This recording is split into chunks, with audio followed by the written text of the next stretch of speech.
Sayyidina Hazrat Umar Farooq radiallahu anhu, he used to look for opportunities to help people. And his blessed seerah, if you look at his life, throughout his whole life, there were many, many instances where he found people to help. There was one instance where he went out onto the streets of Medina in the middle of the night with his servant, Sayyidina Aslam radiallahu ta'ala. And he went from house to house and he was just looking around, seeing the state of the ummah. And he saw that a woman was present in the house and her children were there. And her children were crying that they were hungry. And the woman, what she did is, to quieten the children down, to make them comfortable, she lit a fire.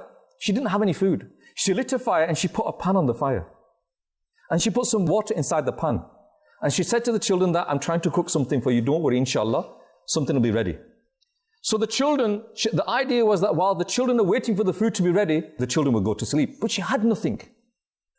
Sayyidina Hazrat Umar Farooq saw this. And he got very upset. And he said to his servant, Sayyidina Aslam radiallahu anhu, come back with me. And they went to Bayt al-Mal and they got provisions, they got goods. And Sayyidina Hazrat Umar Farooq radiallahu anhu, he put it on his back and started carrying it. Now his servant saw this. And he said, Hazur, what are you doing? I will carry it. Let me carry this. And he said, this is my responsibility. On the day of judgment, you can't carry my sins. I'm responsible for this. I will do this. Sayyidina Hazrat Umar Farooq, he went there. And with his own hands, he cooked the food. With his own hands, he made the fire. With his own hands, he served the children. This is the sense of responsibility that he had. And he did not leave until them kids were smiling and they were happy. And he did not leave until them children fell asleep. And only then did he leave that place. Just think of that mentality, that soch, that he had this, that he was worried about the state of the ummah. What do? Do we worry about our even neighbors back here? You know, I read it this week somewhere.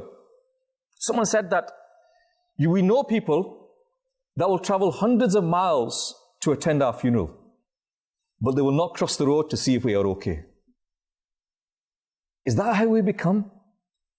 That we don't want to find out what our neighbors are doing, if our neighbors are in problem, if our family have any problems. We're not willing to go across the road to see them. We're not willing to go a few streets away to see them. Yet when they pass away, we'll take a day off work. We'll travel 100 miles and we'll go and attend the funeral. But then the question is, why are we attending the funeral? Are we attending the funeral because, look, if I don't attend the funeral, then everyone's going to be upset with me. Yeah? People will be angry with me if I don't attend the funeral. Naraz ho jayenge log. Is that why we're attending the funeral? Or are we attending the funeral to pray for the deceased and for the pleasure of Allah Azza wa Jal? And unfortunately, in the majority of the cases, that is not the case. We're going to people's funerals with the wrong intention. We're going to see people that are sick with the wrong intention. So with the intention of pleasing Allah Azza wa Jalla, if we did all these things, we will get the reward. And remember, you will be rewarded according to your intention. If your intention is to please people, people don't fall out with me, they won't fall out with you. But if your intention is to go there and please Allah Azza wa Jalla and get sawab for doing it, then inshaAllah Azza wa Jalla you'll get it. In another incident, Sayyidina Imam al-Zahi narrates that once Amir al-Mu'mineen, Sayyidina Hazrat Umar Farooq left his house at night. Sayyidina Talha bin Ubaidullah saw him and started following him. He went out on his own. And Sayyidina Talha was following him to see where he was going. Sayyidina Hazrat Umar Farooq radiallahu ta'ala, he entered in somebody's house. He went into somebody's house. And after a little while, he came out and he entered into another house. And as Sayyidina Talha radiallahu ta'ala, he made a note of that house. He made a note of that house. And the next day, he went to the same house in the morning to see who was in that house. And when he went into that house, what did he see? He saw an old woman. She was handicapped and she was blind. And he asked her that last night a person came to your house.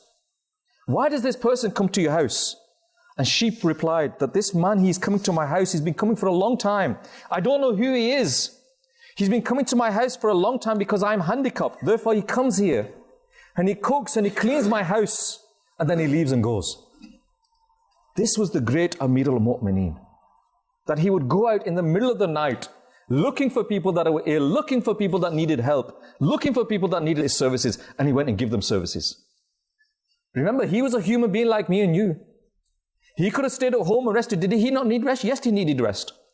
Did he not give time to his family? Yes, he gave time to his family. But at the same time, he realized the importance that a Muslim is in difficulty, that I need to help them as well.